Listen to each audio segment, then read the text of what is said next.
Entonces oí hablar a un santo y a otro de los santos. Recuerden que Daniel está en visión. Aquí son seres celestiales que hablan.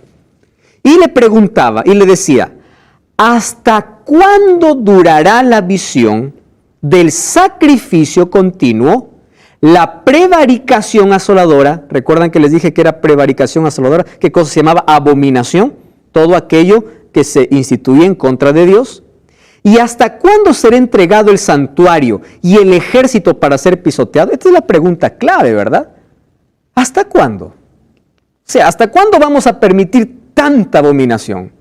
¿Hasta cuándo este cuerno pequeño va a tirar todo a tierra? ¿Hasta cuándo? La pregunta ¿hasta cuándo? Es clave. Y el versículo 14 es la respuesta. Miren lo que dice el versículo 14. Y él me dijo, ¿qué cosa dijo? Hasta 2300 tardes y mañanas, luego el santuario será purificado. ¿De qué está hablando? Del sistema de sacrificios y del día de purificación. Entonces la pregunta es, ¿hasta cuándo el cuerno pequeño? Ahora, ¿recuerdan ustedes cuándo surgió el cuerno pequeño? Desde el año 538 hasta 1798. Estamos hablando de su poder absolutista y perseguidor. Eso no significa que es un poder que dejó de ser inactivo. Ahora está activo y según Apocalipsis, un poquito más adelante, una vez más, va a ser lo mismo. Ahora, fíjense lo siguiente. ¿Hasta cuándo? Entonces le dice, hasta 2300 tardes y mañanas. Luego el santuario será purificado. Esa es la única respuesta. Ahora viene el versículo 15. Aconteció que mientras yo, Daniel, consideraba la visión, procuraba comprenderla. Pobre Daniel, ¿verdad? Aquí dijo, ¿de qué trata tanto número? Procuraba entenderla. Y se puso delante de mí uno con apariencia de hombre, y oí una voz de hombre entre las riberas del Ulai que gritó y decía, Gabriel, enseña a este la visión. Vino entonces donde yo estaba, y al venir me asusté y me postré sobre mi rostro, pero él me dijo, entiende, hijo de hombre, la visión, ¿para cuándo es?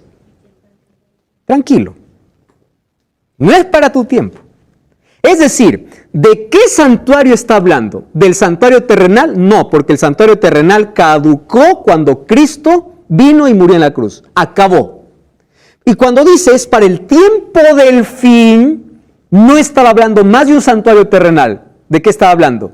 De un santuario celestial. Esto es para el tiempo del fin. Ahora, yo siempre me pregunto, ¿qué cosa no entendió Daniel? Porque aquí dice, yo quedé preocupado porque no entendía la visión. Miren, hay dos palabras aquí en Daniel 8 que nosotros tenemos que considerar. Y para eso nos sirven los idiomas originales. En el idioma original aparece la palabra visión en dos palabras diferentes. Una palabra para decir visión es la palabra jasón. Y la otra es la palabra mare o mará. Mare. Visión como jasón significa la visión completa. Y cuando dice visión y está la palabra mare, quiere decir parte de la visión. Entonces, aquí aparecen en el idioma original estas dos palabras. Cuando dice, yo no entendía la visión, no es que no comprendía todo. Pregunto, ¿Daniel entendió quién fue el macho cabrío y quién fue Medo-Persia? ¿Quién fue el carnero? Claro que lo entendió, porque el ángel le dijo, esto representa tal, esto representa tal. Él entendió eso. Lo que no entendió era una parte. ¿Qué cosa no entendió? Esto. Hasta 2300 tardes y mañanas. ¿Qué es eso? ¿Qué santuario va a ser purificado? Entonces el ángel le dice, tranquilo, eso es para el tiempo del fin. Muy bien. Tardes y mañanas. Hay algunos por allí que dice que cuando se refiere a 2300 tardes y mañanas se está refiriendo a 1150 días, con la intención de colocar al cuerno pequeño como Antíoco. ¿Recuerdan de ese hombre que yo les hablé? De un rey Seleucida. Pero miren, aquí es tan claro, al decir 2300 tardes y mañanas, no está hablando de sacrificios de tarde y mañana, está hablando de días completos. Y les voy a explicar. Daniel era un conocedor de la Biblia, del Pentateuco, de los 5 primeros libros de la Biblia. ¿Por qué él toma o por qué a Daniel se le muestra tarde y mañana? Vamos a Génesis capítulo 1.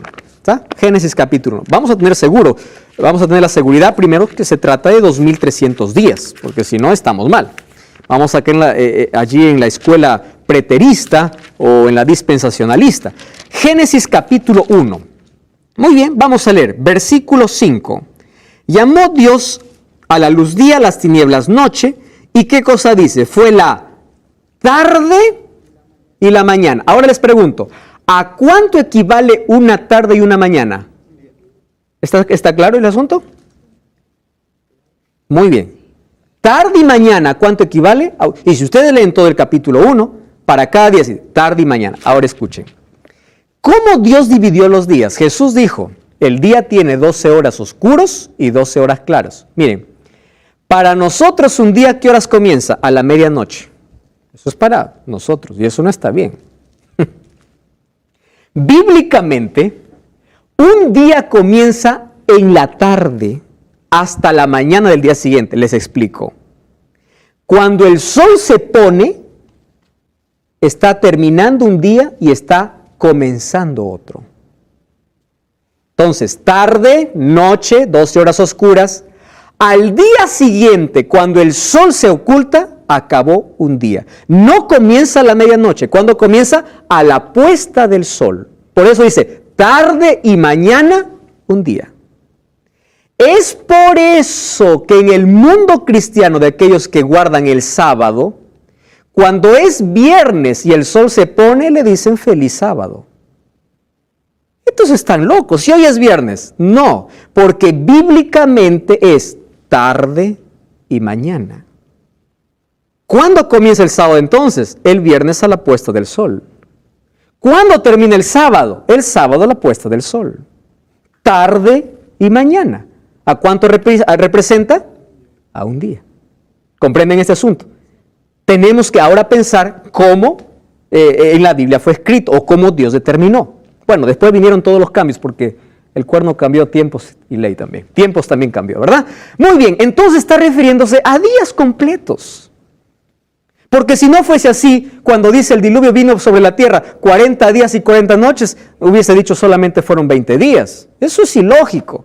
O si nosotros decimos tarde y mañana representa a la mitad o a 1150 días, como algunos dicen, entonces Dios no hizo toda la creación en una semana, sino en 3 días y medio. La Biblia es tan clara al decir tarde y mañana equivale a un día. ¿Está claro ese asunto? Genial. Muy bien. Ahí incluso usa una palabra, erek boker, que es la misma que usa en Génesis, tarde y mañana para referirse a un día. Ahora fíjense, dice será purificado. Purificado. Entonces aquí viene la pregunta, si en el cielo no hay pecado, ¿verdad? Ya se preguntaron ustedes, ¿y por qué necesita ser purificado? ¿Qué significa purificar? Purificar significa sacar la suciedad o la impureza de lo que está sucio. Manchaste la camisa, vas a purificarlo. No solo con agua, si es necesario pon lejía. Purificar es volver a su estado natural, sin mancha. Y ahora, ¿qué necesitaba ser purificado en el cielo? Ahora, ¿recuerdan ustedes la abominación asoladora que hizo el cuerno pequeño? Todo lo que hizo en contra del ministerio de Cristo. ¿Se acuerdan ustedes del día de la expiación? Los pecados eran transferidos ¿a dónde? Del pecador al cordero. ¿Y del cordero a dónde entraba? Al santuario. El santuario era purificado porque cuando moría otro cordero en el día de la expiación, todos los pecados acumulados salía. ¿Y a dónde los llevaba? A un macho cabrío que estaba afuera esperando para morir en el desierto, en representación al diablo, porque él es el culpable de todo pecado. Cristo nos rescató con su sangre, pero finalmente el diablo pagará por todo lo que hizo. ¿Correcto? Ahora, fíjense una cosa, libre de impurezas en el cielo, ¿y por qué?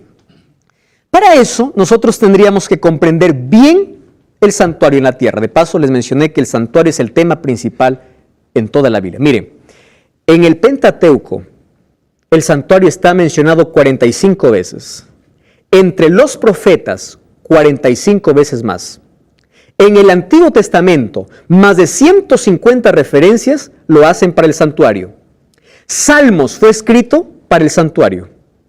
Y Apocalipsis fue escrito también tomando los compartimentos del santuario. Es decir, en toda la Biblia, el santuario es un tema principal. ¿Por qué? Porque en el santuario estaba la representación del sacrificio de Cristo. Por eso es que Cristo llega a ser el centro de todo.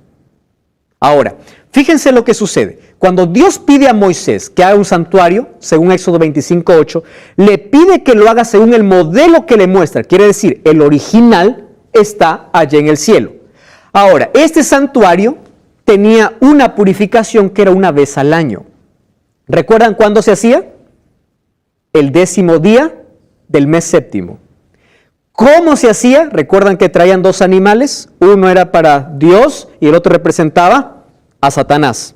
¿Correcto? Después de la purificación, allí el que representaba a Satanás iba y moría. ¿Representaba a qué? A cómo Cristo iba a eliminar para siempre el pecado cuando Él regrese y después del milenio. ¿Está bien? Ahora, ¿por qué se hacía? Porque durante todo el año entraba, se transfería el pecado del pecador al cordero, del cordero al santuario. ¿Para qué? Para mostrar mediante imágenes cómo Dios trata al pecado. Eso era el resumen de la purificación. Ahora fíjense, dice así el versículo 15. La visión de las tardes y la mañana son verdaderas, pero tú guarda la visión porque es para muchos días, dice, o para el tiempo del fin. Y yo, Daniel, quedé quebrado. Estuve enfermo algunos días. Yo no comprendía la visión. Wow. Miren, no comprendía, y ya les expliqué qué cosa no comprendía. Toda la visión no, sino parte de la visión. ¿Qué cosa hace Daniel cuando algo no entiende? ¿A dónde va a buscar ayuda? A Dios. Cuando él no entiende, en el capítulo 8, miren, el versículo 27 es lo que mencioné. Capítulo 8, versículo 27. Yo, Daniel, dice, quedé quebrantado, estuve enfermo. No me levanté, no atendí los negocios del rey, falté a mi trabajo, dice Daniel, porque estaba asustado. Yo no entendía. Pero yo no me quedo con brazos cruzados ante un enigma. Hay gente que cuando lee la Biblia dice, no entiendo, ya abandono y punto. No, Daniel dice, no entiendo, yo voy a Dios. ¿Qué dice la Biblia? A quien le falta sabiduría, pídaselo a Dios. Entonces allí, en el primer año, aquí está nuevamente contextualizándonos, ¿en qué momento está escribiendo? De Darío, hijo de Azor, la nación de los Medos, que vino a ser rey sobre los caldeos. En ese año de su reinado, yo, Daniel, aquí está escribiendo por qué él está quebrantado. ¿Correcto? Dice, yo, Daniel, miré atentamente en el libro de los números de los años que habló Jehová al profeta Jeremías, en que había de cumplirse las desolaciones de Jerusalén, y vi que eran 70 años. ¿Qué cosa estaba leyendo Daniel? Vamos a Jeremías capítulo 25, versículo 11. Vamos un poquito atrás. 150 años antes de que ocurriese esta cautividad, 25:11, Jeremías 25:11. 150 años antes de que ocurriese la cautividad de Judá, Jeremías ya lo mencionaba. Por eso, a aquel que lee la Biblia no le asusta lo que viene. 25:11. Él sabía por qué habían sido llevados cautivos. Quien lee la Biblia está seguro y sigue confiando en Dios. Mira lo que dice 25:11. Toda esta tierra será convertida en ruinas y en espanto. Y servirán estas naciones al rey de Babilonia. ¿Cuántos años dice? Entonces él empezó a contar. A ver, dijo, ¿cuándo comenzó? 605, empezó a contar todos los eventos. Ah, no, ya son 70 años. Es decir, ya tiene que cumplirse. Pero ¿por qué cosa tenía que cumplirse? Nabucodonosor hizo 3 invasiones, eso lo vamos a mencionar luego, 3 invasiones a Jerusalén. En la tercera destruyó el templo, en el año 586. Se acabó para ellos el sistema de sacrificios o adoración. Entonces Daniel estaba preocupado y decía, Señor, ya se cumplió. Y ahí él empieza a orar y dice, volví mi rostro a Dios buscándole en oración, en ayuno. Estaba con ropas ásperas. Versículo 5 le dice, Señor, hemos pecado. ¿Saben qué cosa me gusta de la oración de Daniel? Daniel, por más que sea fiel a Dios, él no dijo, Señor, yo estoy sufriendo por la culpa del otro. ¿Era fiel Daniel o no? Sí. Pero él se involucró y dijo, hemos pecado. Yo les voy a decir algo importante. ¿Saben a dónde nos lleva la oración? A tener más luz sobre nuestra condición. Cuando tú te miras en un espejo y no hay mucha luz, tú te ves perfecto. Le pones mayor luz, ves una imperfección. Y le pones más luz, más imperfecto te ves. ¿Por qué? Eso hace la oración. La oración te hace depender de Dios porque allí cuando más oras, te ves más imperfecto y sabes que necesita más de Dios. Por eso es que la persona que vive lejos de Dios se siente capaz, se siente perfecto, porque está en la oscuridad. Pero mientras más vea la luz, más pecador se siente. Y aquí Daniel cuando ora dice, Señor, hemos pecado, yo soy transgresor, yo he cometido iniquidad, perdónanos por favor, ahora cumple tu promesa. A eso te lleva la oración. ¿Y sabes qué cosa es lo más maravilloso de todo? Es que Dios no ignora tus oraciones. Cuando reconoces tu situación, hay arrepentimiento sincero en tu corazón, Dios escucha tu oración. Estamos hoy hablando acerca de Daniel capítulo 8 y hay una pregunta que dejó perturbado a Daniel. ¿Hasta cuándo será toda esta desolación, este enaltecimiento, el cuerno pequeño? Y le dice, hasta 2300 tardes y mañanas. Él está preocupado y el capítulo 9, allí me muestra que Daniel no se queda con brazos cruzados, sino busca a Dios en oración. Reconoce su pecado, pide por todo su pueblo, y el capítulo 9, la mitad del libro, habla sobre su oración. Quiere decir que la oración, ¿qué cosa es? Es una conversación con Dios. La oración no es un rezo, no es algo aprendido, no es algo mecánico. Cuando yo me acuesto y digo, Padre nuestro que estás en los cielos, santificado sea tu nombre, gracias por el día, amén. Yo estoy diciendo algo mecánico. Cuando yo me levanto y digo, Señor, bendíceme este día, amén, eso es algo mecánico. O cuando yo me aprendo algún rezo y repito todos los días, Dios no acepta eso. Dios acepta una confesión sincera. Cuando tú ores, dile lo que sientes. Daniel, ¿qué cosa estaba discutiendo con Dios? Señor, cumple tu promesa. Eso es una oración. Una oración es decir, Señor, a mí me parece, claro, Dios es soberano y Dios te va a responder por qué aún no lo ha hecho o qué cosa va a suceder. Pero la oración me lleva a una relación con Dios, tanto así que me lleva a comprender los planes de Dios. Entonces, la mitad del libro está para decir que Daniel ora, ¿correcto? Ahora, miren el versículo 20 del capítulo 9. Dice así, aún estaba hablando, orando y confesando mi pecado y el pecado de mi pueblo. Qué maravilla, ¿no? Uno puede mirar a Daniel y decir, no, este ya no es pecador, ¿para qué necesita orar? Más oraba y más pecador se sentía. Dice así, aún está hablando el versículo 21, cuando el varón Gabriel, a quien había visto en la visión, ¿en qué visión? Del capítulo 8. Aquí se usa la palabra jasón, la visión completa. Vino volando con presteza, con rapidez a mí.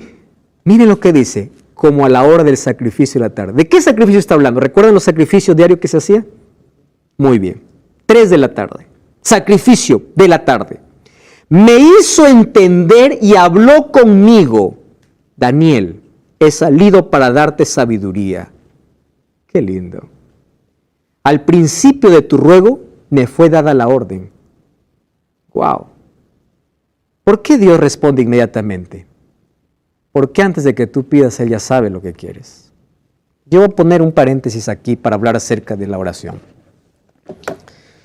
Alguien me dijo así, pastor, ¿por qué tengo la necesidad de orar si Dios ya sabe lo que necesito? Yo quiero que todos ustedes tengan en mente algo. Nosotros no informamos a Dios. No es que cuando oro le digo, Señor, estoy mal. Dios dice, verdad, no me había dado cuenta.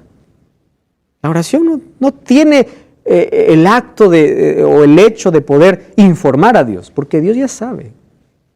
Entonces, ¿para qué necesitamos orar? Si Dios ya sabe qué necesitamos. Presten atención a lo que voy a decir. Porque la oración hace que en nuestra libertad dejemos actuar a Dios. Les voy a poner un ejemplo. ¿Está bien?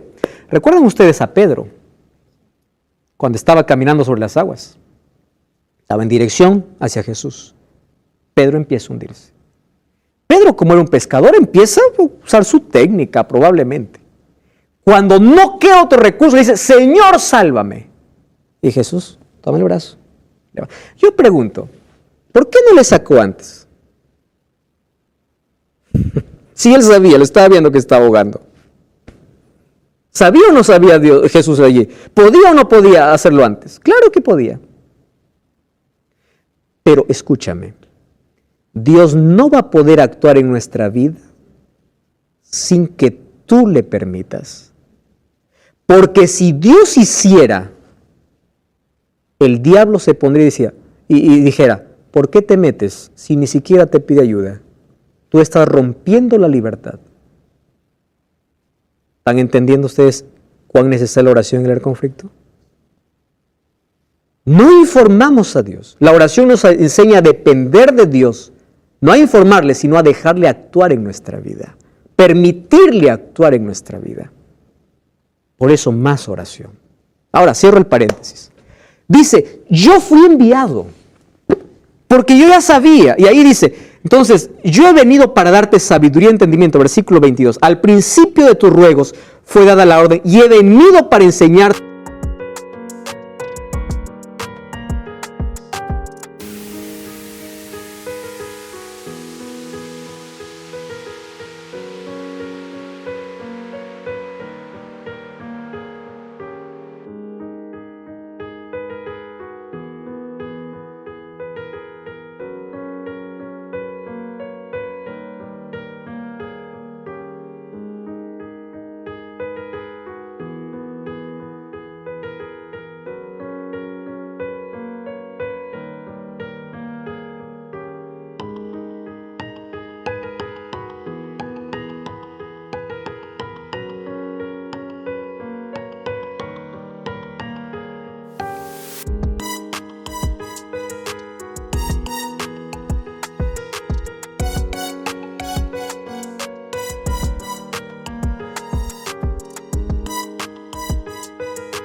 Porque eres muy amado. ¡Qué expresión tan linda!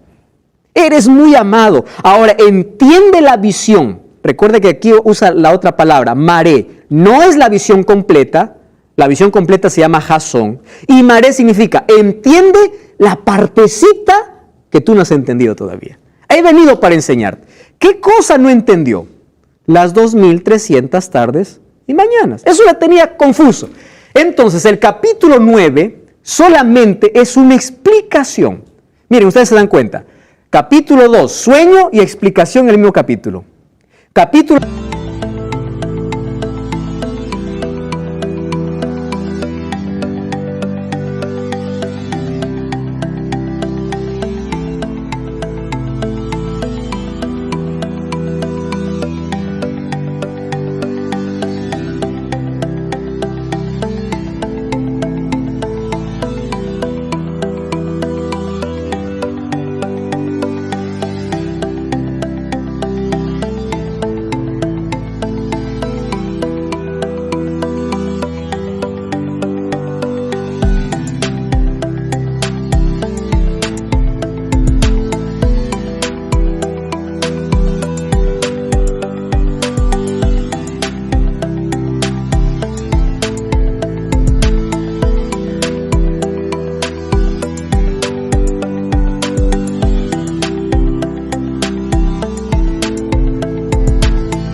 Capítulo 4, sueño y explicación en el mismo capítulo. Capítulo 7, sueño y explicación en el mismo capítulo. Pero el capítulo 8 no tiene explicación. El capítulo 8 solo tiene la visión. Y el capítulo 9, ¿qué cosa sería? La explicación. Ahora, ¿qué cosa ocurre aquí?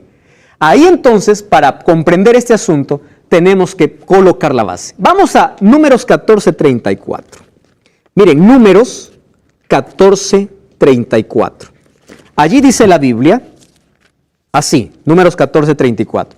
Conforme al número de los días, de los 40 días que empleáis en reconocer la tierra, cargaréis con vuestras iniquidades. Dice así, 40 años.